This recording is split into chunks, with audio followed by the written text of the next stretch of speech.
Yo tout le monde, on se retrouve aujourd'hui pour un nouveau tour de magie. Il s'agit d'une vidéo qui est tirée de la même émission que les 3/4 des vidéos précédentes, mais bon, j'y peux rien, je tombe toujours là-dessus quand je fais des recherches.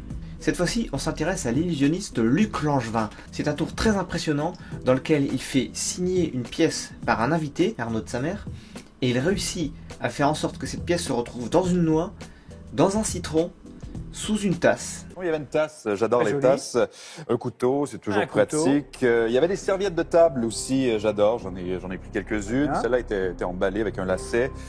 J'en ai profité pour acheter des noix. Des noix. Des noix. J'en ai apporté une ici et Pareil. c'est probablement l'accessoire le plus important de la démonstration. Je la laisse juste ici, garder un œil dessus. Bon, après avoir montré son matériel, il signe une pièce d'1 € d'un côté et fait signer l'autre côté par Arnaud de sa mère. J'aimerais que vous placiez vos initiales ou un dessin, n'importe quoi, de l'autre côté de la pièce. Donc, Je peux faire un zizi? Oh non. si vous voulez... C'est vulgaire, Arnaud, fais une bite. Il fait disparaître la pièce avec un petit tour de la passe-passe. pièce une fois, 2 fois, 3 fois dans les mains. Alors là, la pièce devient la noix, qui était là il y a un instant. Je pourrais, par exemple, placer la noix dans la tasse, ici comme ça, et faire une manœuvre, du genre... quelque chose comme ça. OK? Et là, je vous demanderais où se trouve la noix. Vous Dans avez- la poche. Ben, vous auriez le choix de dire sous la tasse, vous pourriez dire dans la main ou dans la poche. D'accord? Vous comprenez l'idée, je pense. OK. Que ce soit avec Arnaud de sa mère ou Roselyne Bachelot, la noix est toujours introuvable. Mais malgré tout, elle finit toujours dans la tasse, alors qu'on la croyait absente. Ben, dans la main. Dans la main, non plus. Mais vous auriez perdu de toute façon parce qu'elle n'était pas sous la tasse non plus. Sous la tasse, il y a un citron. Oh là là. Je vais nous débarrasser du lacet, on n'en aura pas besoin. Donc, serviette de table. Arnaud? Un citron? Un citron. Oui, mais ça va, j'ai pas régressé. Voilà. Et Ça on va fait. utiliser également le couteau. Attention. Bas de citron. Alors là, j'ai un petit souci parce qu'en fait, la vidéo telle qu'on la trouve sur YouTube est coupée à cet endroit-là et on loupe 15 ou 20 secondes. Alors j'ai réussi à trouver sous forme écrite ce qui s'est passé, donc je vais vous le décrire. Alors vous voyez, il y a le citron sous la serviette. Et en fait, après un petit tour de passe-passe, eh ben, il déplie la serviette et il n'y a plus rien dedans. Ensuite, il soulève à nouveau la tasse et sous celle-ci se trouve le citron, mais entouré par le lacet rouge. Ceci dit, ça nous dit pas où se trouve la noix. Et je vais vous donner un indice parce qu'on a Non, un mais non, couteau. non, et, mais non, absolument pas. Regardez, à l'intérieur du citron, Mais je non. ne sais pas si vous voyez. Donc, je l'ai. Ah non, mais non. C'est un Tu noyau. t'as pas mis la pièce dans la noix. Ça fait accident de travail. Je voudrais voir l'écriture. Ouais. Oh là là. Je vous l'approche. La Vérifiez pièce que est dans d'un la côté noix. c'est mes initiales, de l'autre côté vérifiez que c'est bien votre écriture. Alors comment, mais dis donc, a-t-il fait? Là, là, ce serait pas par exemple le titre de la vidéo? Ce tour en fait repose beaucoup sur le fait que la plupart des accessoires utilisés sont en double. Il y a 2 citrons, 2 lacets, 2 noix et même 2 pièces. Alors avant de commencer, il faut bien regarder l'environnement de Luc Langevin. Il y a un élément très important, c'est le sac qui est juste devant lui. Sous cet angle on le voit pas, mais en fait il y a un sac qui est posé sur un pupitre devant lui, il le mentionne, hein, il n'essaie pas de le cacher, mais il est quand même très important, il va lui permettre en fait de faire apparaître et disparaître plein de trucs. Pendant qu'il attire l'attention au-dessus avec une main, il peut trifouiller en dessous avec son autre main.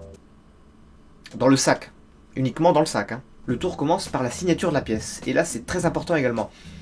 Il signe lui-même l'un des côtés de la pièce, en mettant un double L. Et vous allez voir plus tard en quoi c'est important. Et c'est l'autre côté qu'il fait signer par Arnaud de sa mère. Pendant qu'il parle, il va prendre la noix dans sa main droite. Il fait le mouvement avec la pièce 2 fois, pour qu'on ait en tête que c'est bien ça qui est en train de se passer et pas autre chose. Sauf que la 3e fois, bah, c'est autre chose. Au lieu de mettre la pièce, il va mettre la noix dans sa main gauche et garder la pièce dans sa main droite. Il va pouvoir s'en débarrasser et la cacher par exemple dans sa poche. Il enchaîne ensuite avec la noix et avec son petit tour de passe-passe qu'il va réaliser 3 fois. La première fois, il va le faire comme une explication. La 2e fois, il fait exactement la même chose avec Arnaud de sa mère. La 3e fois, il fait la même chose avec Roselyne Bachelot, sauf que au lieu d'avoir la main dans la poche, il l'a dans le sac. Mais globalement, c'est 3 fois la même chose. L'astuce qui fait que tout le monde se trompe à chaque fois, mais que la noix finit quand même par réapparaître sous la tasse, c'est que cette tasse en fait est truquée. Dans le fond de cette tasse, il y a un aimant. La noix qu'il utilise est également truquée puisqu'elle contient un autre aimant. Il la retourne doucement avant de commencer son petit jeu, et la noix reste collée au fond, ce qui fait que quand il soulève la première fois, il n'y a rien. Après avoir montré qu'il n'y avait rien sous la tasse, quand il la pose, si vous regardez bien, il la pose assez fort, il fait une espèce d'à-coup comme ça, pour s'assurer que le choc décolle la noix. Malheureusement non, c'est comme ça. Mais je vous donne une 2e chance. Ouais. Malheureusement non, c'est comme ça. Mais je vous donne une... De cette façon, la 2e fois qu'il soulève la tasse, la noix est réapparue. Alors juste avant de réaliser ce tour pour la 3e fois avec Roselyne Bachelot, il va en fait placer le citron dans la tasse au moment où il va la reposer sur le set. Il va la prendre avec sa main droite qui contient le citron et en la reposant, il la pose avec le citron à l'intérieur sans que personne ne s'en rende compte. Il va ensuite faire le même tour de passe-passe que précédemment, c'est-à-dire qu'il va faire croire qu'il met un objet dans sa main gauche alors qu'il le garde dans sa main droite. Là c'est la noix, et en faisant un petit coup de baguette avec le couteau, il va pouvoir se débarrasser de la noix dans le sac. Dans le sac? Oui. Malheureusement, non. Je vous donne une deuxième chance. Ben, dans la main. Dans la main? Non plus. Mais vous auriez perdu de toute façon parce qu'elle n'était pas sous la table. Du coup à ce moment-là, il ne reste plus que le citron. Je vais nous débarrasser du lacet, on n'en aura pas besoin. Donc, serviette de table sur le citron. Voilà. Et on va utiliser également le couteau. Attention. Bas de citron. En gros, après qu'il ait placé la serviette noire sur le citron, il la tient vraiment, hein, jusque-là tout va bien.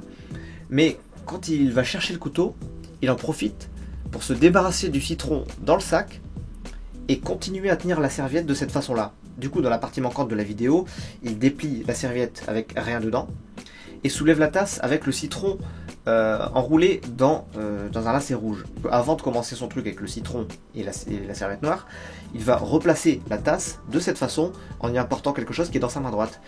Ce quelque chose, cette fois-ci, c'est un citron enroulé dans un lacet rouge. Et bon. Ceci dit, ça nous dit pas où se trouve la noix. C'est un deuxième citron et un deuxième lacet rouge. En fait, ce citron enroulé dans le lacet était préparé dans le sac depuis le début. Ce citron-là, il va le découper pour y révéler une noix et ensuite il va casser la noix pour y révéler une pièce. Tout ce dispositif est préparé d'avance, c'est-à-dire que la pièce qui est utilisée est une deuxième pièce, c'est pas celle qui a été signée. La noix, c'est pas la même noix que celle avec l'aimant, c'est encore une autre. Le citron, c'est pas le premier, c'est un autre qui était enroulé. Et le lacet, pareil, c'est un autre. Donc là, cette pièce dans une noix, dans un citron, dans un lacet, c'est un objet tout fait, préparé dans son sac. Pour ce qui est de comment l'objet a été préparé, je ne peux faire que des suppositions. À mon avis, pour ce qui est de la pièce dans la noix, je pense que la noix a été ouverte par exemple avec un couteau ou quelque chose comme ça, sans casser les deux coquilles. Elle a été vidée, on a mis la pièce et on l'a refermée avec sans doute un peu de colle. À mon avis, pour mettre la noix dans le citron, je pense que le citron a déjà été coupé en deux.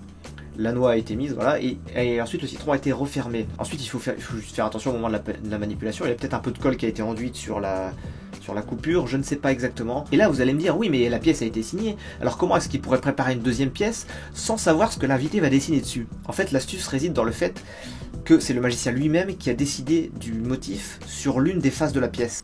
Des deux côtés de cette pièce préparée se trouve un double L. Quelle que soit la façon dont la noix a été retournée et le sens dans lequel on l'ouvre, on se retrouvera toujours avec une pièce qui indiquera LL.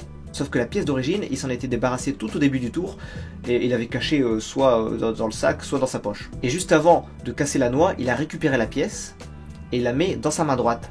C'est d'ailleurs parce qu'il cache la pièce qu'il se retrouve à casser la noix en utilisant uniquement son index et son pouce. On a dû faire un zizi, parce que les initiales, il peut les imiter. Ensuite, au moment de rendre la pièce à l'invité, il va faire un petit tour de passe-passe en faisant croire qu'il fait passer la pièce d'une main à l'autre, alors qu'en fait il va juste garder la fausse pièce dans sa main gauche, et montrer la vraie pièce dans sa main droite. Pendant que tout le monde s'étonne de voir la pièce d'origine avec LL d'un côté et AT de l'autre, Luc Langevin va se débarrasser de la fausse pièce dans le sac.